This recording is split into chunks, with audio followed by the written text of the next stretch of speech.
गर्ने मान्छेको चाहिँ अत्याधिक भिड रहेको छ। साउन महिनाको पहिलो सोमबार हो, त्यही भएर पनि होला।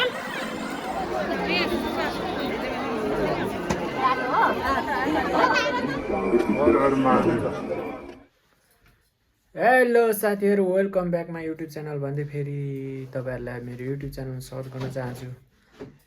आज चाहिँ म कहाँ जाँदैछु भन्ने कुरा तपाईँहरूले अघिल्लो थम्बनेलहरू हेरेर थाहा पाइसक्नु भएको छ। म चाहिँ आज पशुपतिनाथ दर्शन गर्न जाँदैछु।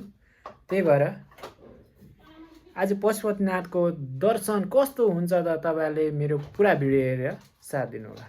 Let's go. बागमती नदी साथीहरू, आज चाहिँ साउन महिनाको पहिलो सोमबार, त्यही भएर चाहिँ पशुपतिनाथ चाहिँ अत्याधिक भिड रहेको छ। ल म चाहिँ पशुपतिनाथ दर्शन गर्न आएको। यहाँ यस्तो भिड छ कि होइन, उताबाट छिर्ने रहेछ।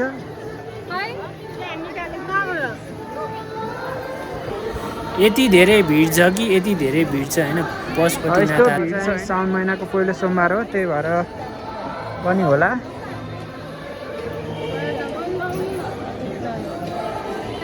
मान्छेको भिडमा भिड छ। अब यहाँ म चाहिँ दर्शन गर्न आएको छु म होइन।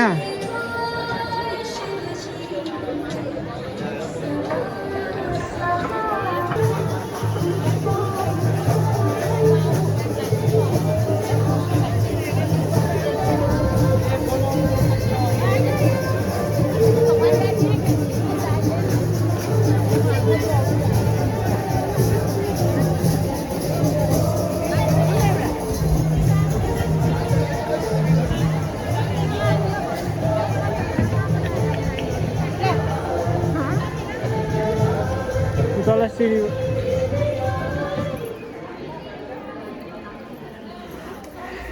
यो रुखमुनिबाट चाहिँ तल झर्ने। यति धेरै भिड छ कि अब ल सबैजना यहाँबाट चाहिँ पशुपतिनाथ दर्शन गर्नुहोला।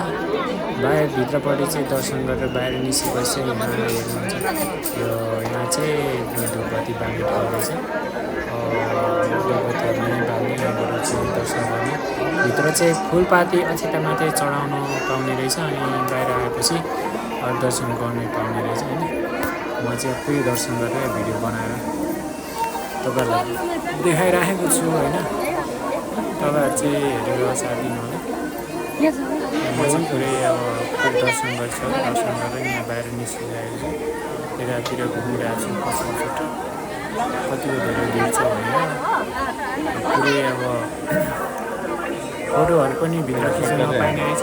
त्यही भएर चाहिँ बाहिर अलिअलि भिडियो र फोटोहरू मात्रै लिएँ, अरू केही लिन पाएन। त्यत्तिकै म फर्केर चाहिँ अब निस्किसक्यो। अब यतातिर म चाहिँ अब लगभग भित्रको दर्शन सकेर बाहिरतिरको दृश्यहरू मात्रै भिडियो गरिराखेको छु। तपाईँहरूले चाहिँ आजको दृश्य चाहिँ हेरेर साथ सपोर्ट गर्नुहुन्छ। जसले हेर्नुहुन्छ पशुपतिनाथको दर्शन गरेर पशुपतिनाथको जय होस् भन्नुहोस् र सबैको जय होस्, सबैको सबैको राम्रो होस्, सब फलोस् फुलोस् भन्ने मेरो चाहिँ कामना छ। म चाहिँ यता बाहिरको बाटो हेर्छु। अब म चाहिँ भित्रतिर फर्किँदै, म चाहिँ पशुपतिनाथ दर्शन गरेर पनि फर्किँदैछु होइन। फर्किँदैछु। आज चाहिँ साउनको पहिलो हप्ता पहिलो सोमबार भएको कारणले गर्दा यति धेरै भिड रहेछ कि होइन। यति धेरै भिड छ कि पुरै नभएर भित्र छिर्नै नपाए ढोकाबाट दर्शन गरेर फर्केँ म चाहिँ। ल